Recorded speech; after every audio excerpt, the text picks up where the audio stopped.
yo les quería contar un poquito acerca de la misión Sabia Mar, ¿sí? Que es una misión que está principalmente enfocada al estudio de mares y costas. Por eso el título, ¿sí? Va a ser una mirada, nuestros ojos puestos en los mares y las costas. Pero bueno, antes de empezar a describir cómo es la misión Sabia Mar, a mí siempre me gusta empezar un poquito para contándoles o pensando un poco por qué queremos una misión para estudiar los mares, los océanos y las costas de nuestro planeta. Y bueno, la realidad es que aunque no seamos del todo conscientes, todo lo que ocurra en nuestros mares, en nuestros océanos, tiene un gran impacto en la vida diaria, ¿sí? En la vida diaria de las personas, en la vida del planeta y en todos los que habitamos el planeta, aún los que estamos en el medio del continente, como por ejemplo nosotros estamos en el medio de Córdoba. Lo que pasa en el océano nos afecta a todo el planeta. ¿Y por qué es esto? Por varios motivos. Los océanos son grandes reguladores del clima del planeta, ¿sí? Al estar en contacto con la atmósfera interactúan y intercambian energía que luego los océanos redistribuyen mediante sus corrientes marinas a todo el resto del planeta. Por otro lado, también los océanos son reguladores del ciclo del carbono, porque en los océanos viven algas microscópicas que son el fitoplancton, ¿sí? Que son el primer eslabón de la cadena trófica marina y que producen oxígeno por fotosíntesis en mucha cantidad, incluso más que la que producen todos los bosques de la Tierra.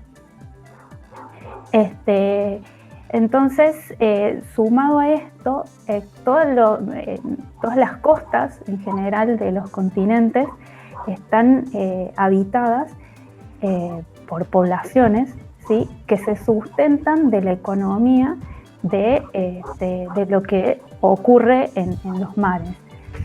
¿Por qué? Porque los mares también son fuente de muchas riquezas, ¿sí? Riquezas de tipo biológicas y minerales. Por lo tanto, existe como un equilibrio, ¿sí? Entre la interacción del hombre con los recursos que provee el mar. Y bueno, por todo esto que les dije, cualquier perturbación, ¿sí? En los parámetros biogeofísicos de los océanos y de los mares pueden desencadenar un gran impacto en la vida de la población de la Tierra, de nosotros mismos, en nuestra vida diaria, como por ejemplo fenómenos a corto plazo muy fuertes, como son tormentas tropicales, por ejemplo, ciclones que ocurren en los océanos, y también con fenómenos a largo plazo, como lo son los fenómenos del Niño y de la Niña, que generan estos periodos de inundaciones o de sequía que nos afectan aún estando lejos de la costa. Y bueno, y para los pobladores costeños, los pobladores que viven en las costas, también se sustentan de actividades como por ejemplo el turismo. Entonces todo lo que ocurra, o la pesca, y todo lo que ocurra con la vida en los mares les afecta. Esto es a nivel global, ¿sí? Pero bueno, ¿qué ocurre en nuestro país, en la República Argentina? Nosotros tenemos una plataforma marina que es muy grande, ¿sí? Y que tiene una gran variabilidad en su dinámica y es muy rica en recursos naturales, ¿sí? En recursos biológicos, recursos pesqueros, recursos minerales, por lo que conocer lo que ocurre en nuestras costas y en nuestro mar es de vital importancia para el país, ¿sí?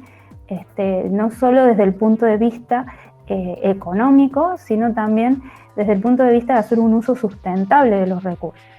Entonces, tener un satélite o una herramienta más que nos ayude a estudiar los mares y las costas es importante a nivel global y a nivel regional para nuestro país.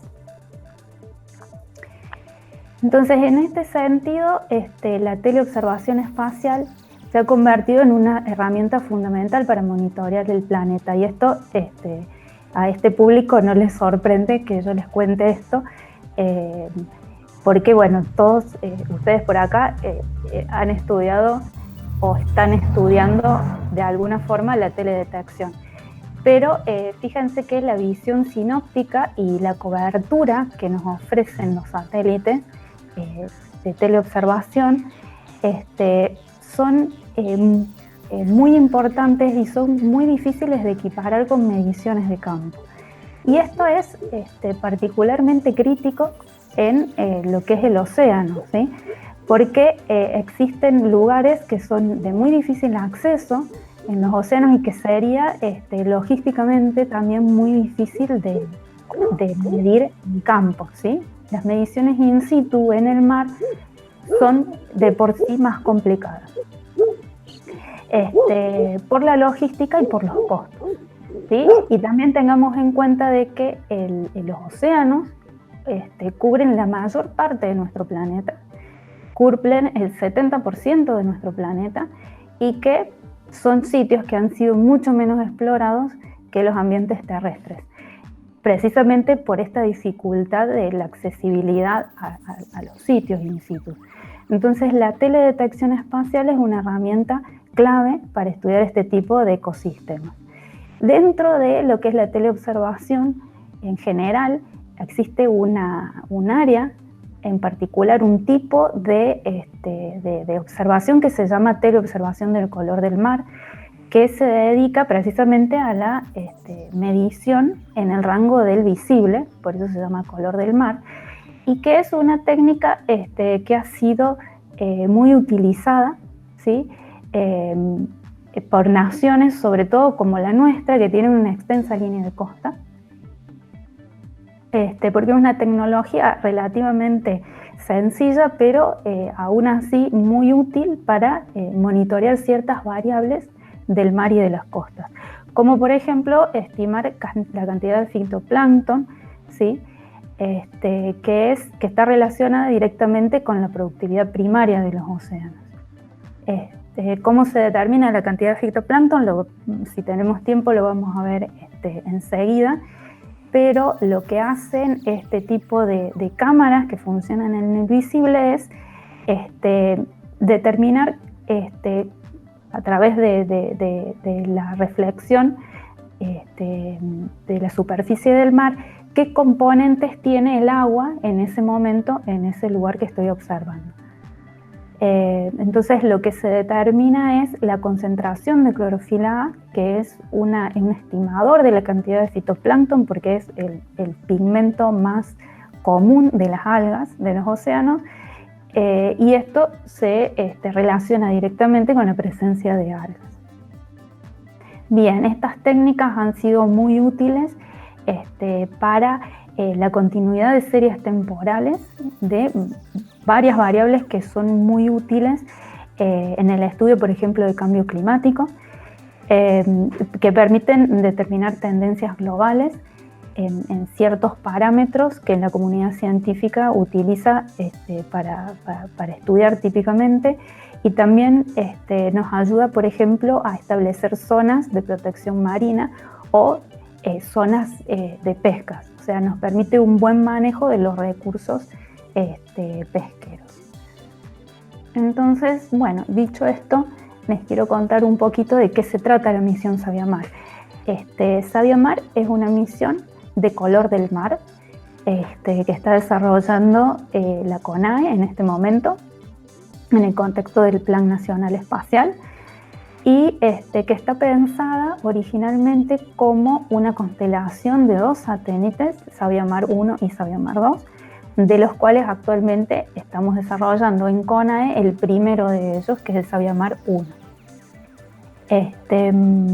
Bueno, esta misión del color del mar tiene como objetivo el estudio de mar abierto y zonas costeras a nivel global, pero muy especialmente en las regiones costeras de Argentina y de Latinoamérica. Y para enfocar, ¿sí?, usar los resultados de la información que obtenga el satélite, principalmente para estudios relacionados a la productividad primaria, ecosistemas y hábitats marinos, recursos pesqueros, calidad de agua. Para esto, la misión SabioMar va a funcionar en dos escenarios. Un escenario global con una resolución espacial de 800 metros. Este escenario global básicamente cubre el planeta completo, ¿sí?, los océanos del planeta completo, y está previsto una resolución, mejor resolución espacial de 200 a 400 metros en lo que conocemos, lo que llamamos escenario regional, que son las costas de Sudamérica. En estos dos escenarios, la misión va a proveer una serie de productos que son útiles por la comunidad científica y también para manejo de toma de decisiones y para actividades económicas, que son la radiancia que emerge de la superficie del mar, ¿sí?, a distintas longitudes de onda, las longitudes de onda del visible, la concentración de clorofila A, que como les conté hace un ratito, es un estimador o un proxy de la cantidad de fitoplancton, un coeficiente de atenuación difusa en los 490 nanómetros, que es un indicador de la capacidad de penetración que tiene la luz en la superficie del mar, el PAR, que es la radiación disponible para fotosíntesis, la turbidez, que es un indicador de la calidad de agua, y por otro lado, la temperatura superficial del mar, que es un parámetro muy utilizado en combinación con los anteriores para estudios de productividad primaria y también muy importante para las series temporales relacionadas a estudios de cambio climático. Entonces, para producir esta información, SabioMar va a constar o se está construyendo un satélite con unas ciertas características que acá están brevemente resumidas, pero si después quieren más características me las pueden preguntar. Básicamente tiene una órbita polar heliosincrónica con una altura de 700 kilómetros aproximadamente, con 2 días de revisita. Es un satélite relativamente pequeño en comparación por lo menos a SAOCOM o a SACD, por ejemplo, de 700 kilogramos, un cubo aproximadamente de 2 por 2 por 2 metros, con una vida útil prevista en 5 años. A bordo del satélite SabioMar van a ir cámaras que están específicamente diseñadas para obtener la información para cumplir con esos objetivos que yo les conté hace un ratito.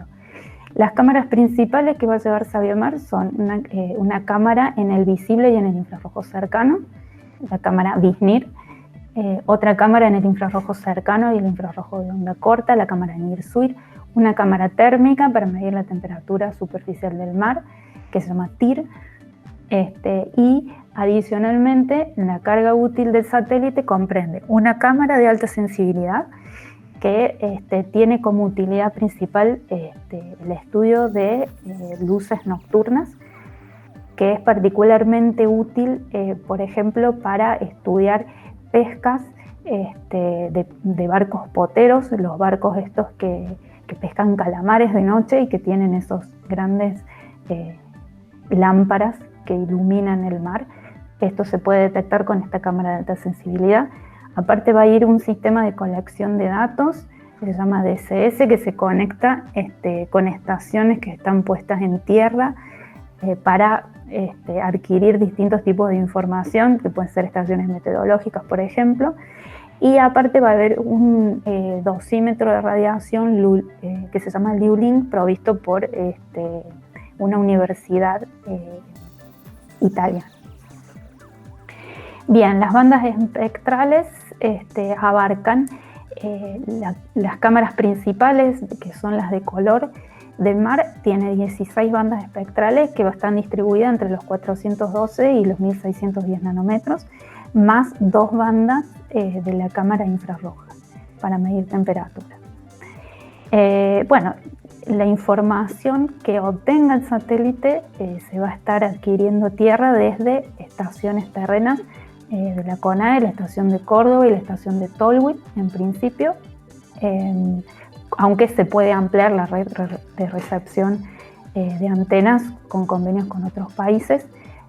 Y bueno, esa información que se recibe con las estaciones terrenas se va a utilizar para realizar los productos que les comenté recién, y con una fuerte visión, ¿sí?, hacia los ámbitos de investigación. O sea, está previsto que en este momento está funcionando un equipo de ciencia para generar algoritmos y productos nuevos en base a esta información que adquiere Sabiamar, y con una política de datos libres. Esa va a ser la distribución de los datos. Y aparte estamos desarrollando un programa de educación para llegar a la sociedad, al público en general. Bueno, esto se da un poquito en un cierto contexto, como les conté recién. Esto se desarrolla en el marco del Plan Nacional Espacial, que la CONAE ejecuta.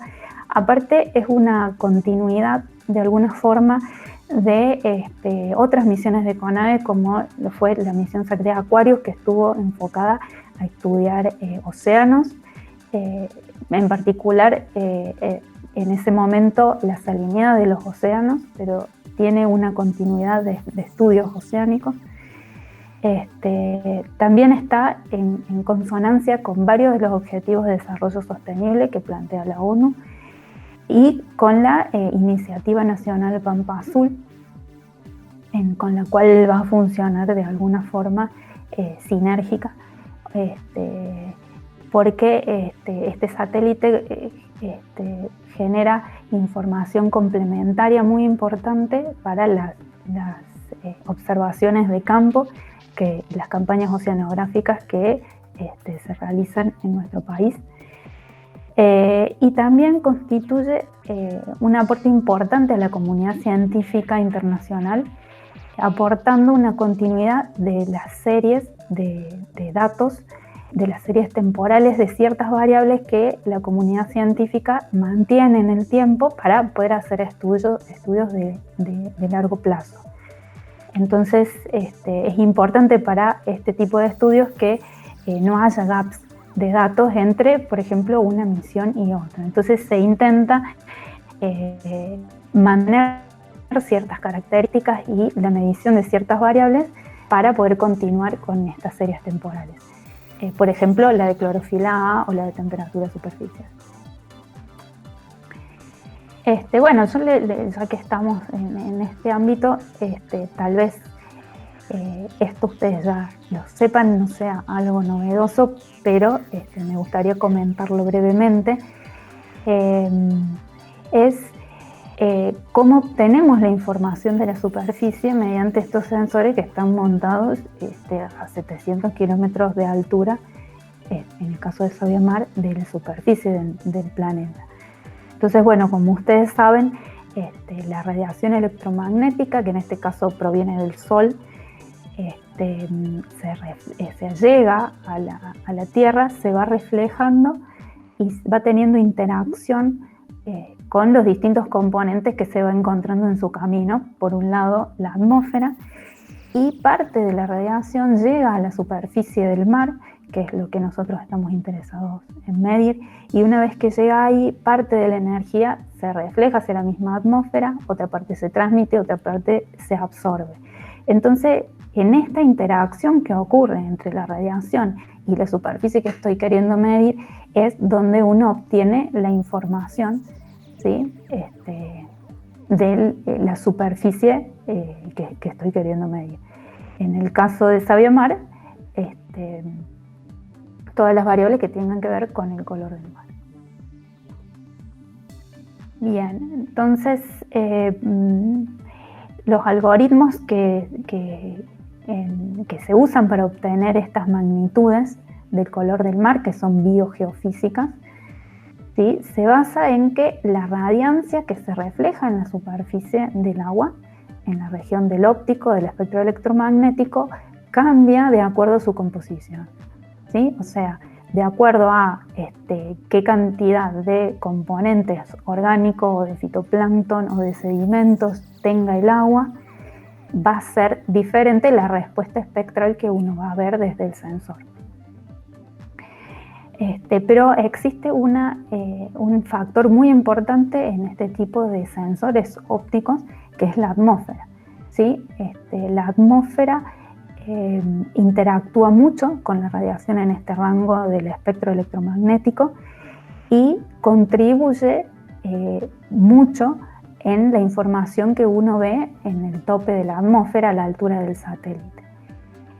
Dentro de todas las contribuciones que uno ve en la información que le llega al satélite está la información que yo necesito sensar de la superficie, mezclado con todas estas contribuciones que son principalmente debidas a aerosoles y debidas a, por ejemplo, gases que están en la atmósfera. Entonces, una parte muy importante de todos nuestros algoritmos para poder obtener la información en la superficie es realizar lo que se conoce como correcciones atmosféricas. O sea, tratar de determinar de la cantidad de radiación total que yo veo en el satélite, qué parte era de la atmósfera y qué parte emergía de la superficie marina. Entonces, este es un proceso clave y crítico en este tipo de sensores.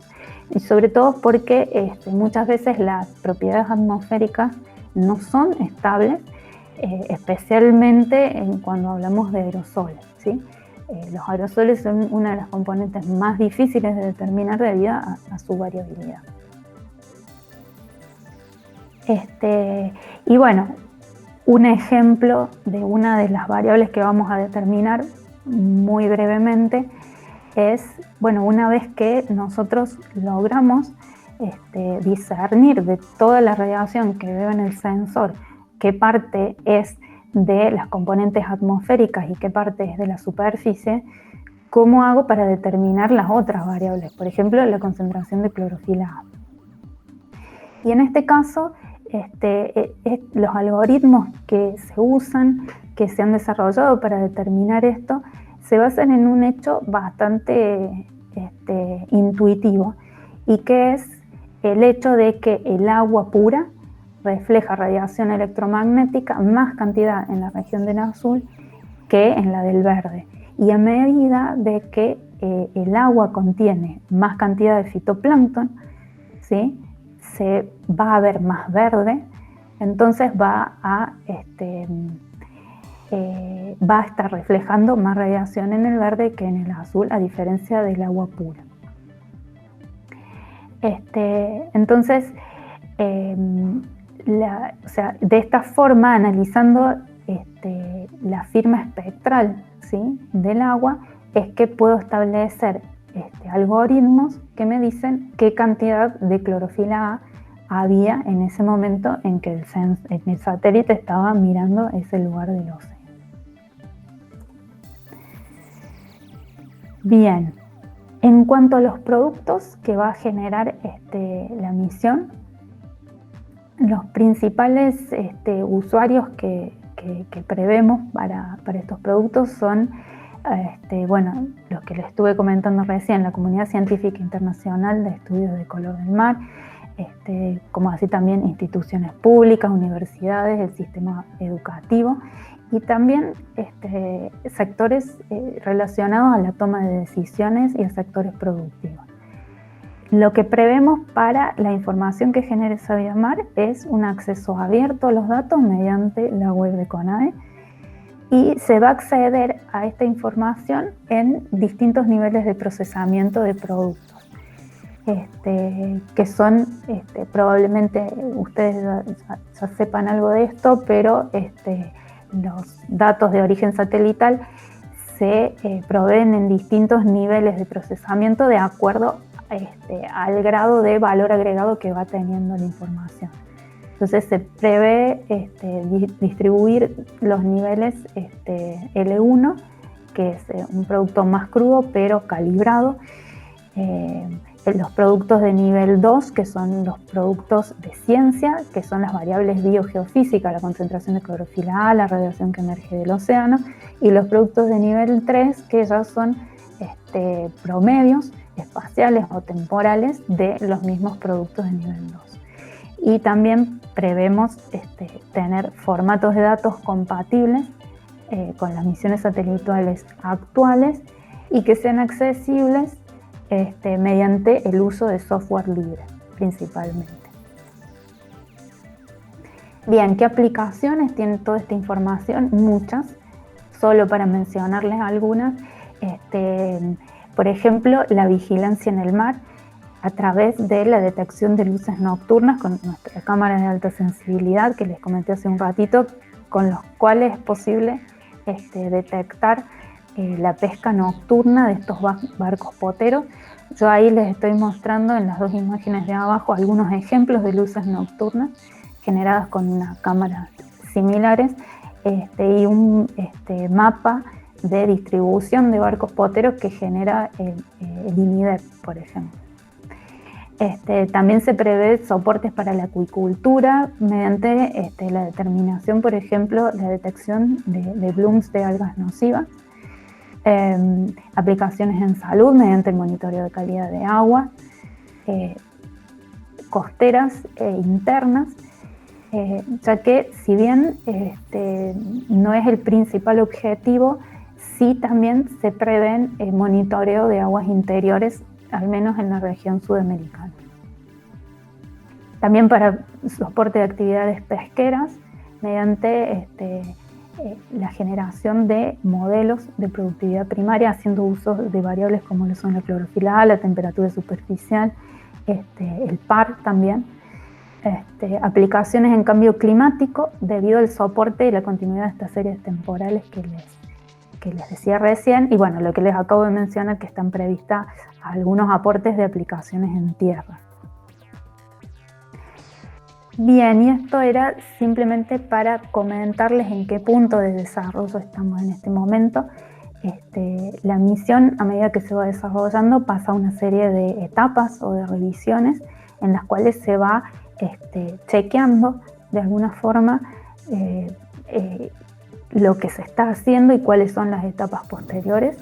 Se han pasado varias y en este momento nuestro próximo hito, ¿sí?, es una revisión que se llama revisión crítica de diseño de toda la misión, que está prevista en el 2021, este año, a fin de año. Y bueno, luego de esa revisión hay una serie de otras revisiones que no están especificadas acá, pero siguen hasta la fecha del lanzamiento, que en este momento está previsto para el año 2023.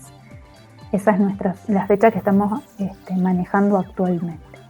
Y bueno, luego del lanzamiento viene una etapa de puesta a punto del satélite para que finalmente quede en una fase operativa después de algunos meses de esta puesta a punto.